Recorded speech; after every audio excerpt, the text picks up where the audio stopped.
BFM Business, BFM Crypto, la chronique.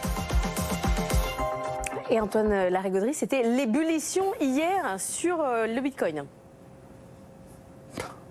Ah oui, vous avez entendu Amaury, ça se passe de commentaires, fallait s'accrocher. On a quand même commencé la semaine à 51 000 $. Et on a terminé la journée d'hier au-dessus des 60 000, avec même une pointe au-delà des 63. On était en route tout droit vers les plus hauts absolus. Alors là, ça s'est calmé un petit peu ce matin. On est autour des 62 000, avec un gain de 18% en 5 jours, plus de 10% hier. Même chose pour l'Ether, qui reste sur une belle tendance haussière, du côté des 3400 au plus haut depuis décembre 2021. Bon, alors il faut que vous nous racontiez quand même cette histoire sur Coinbase qui a fait certaines sueurs froides aux investisseurs.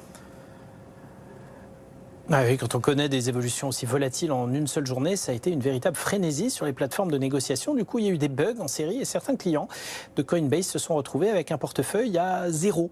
D'où la crainte d'un siphonnage massif, d'un hacking d'ampleur. Ça a été la panique. En fait, pas du tout. Et le groupe s'est voulu très rassurant là-dessus. Simple erreur d'affichage due à la saturation de ses réseaux. Les actifs sont bien là.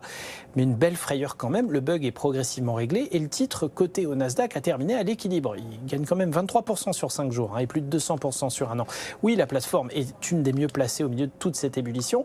Mais ça devient compliqué à gérer ces séances de folie au quotidien. D'où quelques tweets bien saignants de certains analystes sur le thème. Si vous avez des soucis sur Coinbase, alors autant aller investir sur les ETF Bitcoin, ces produits qui connaissent des records de négociation ces derniers jours, plusieurs milliards de dollars au quotidien, et c'est une des raisons de la très forte hausse du Bitcoin. Ce qui arrive à Coinbase est bien sûr un effet induit, tweet ironique du même genre de la plateforme Kraken hier, qui elle n'a pas connu de déboire technique. Merci beaucoup Antoine, on reparlera crypto-monnaie avec Amaury de Tonquédec.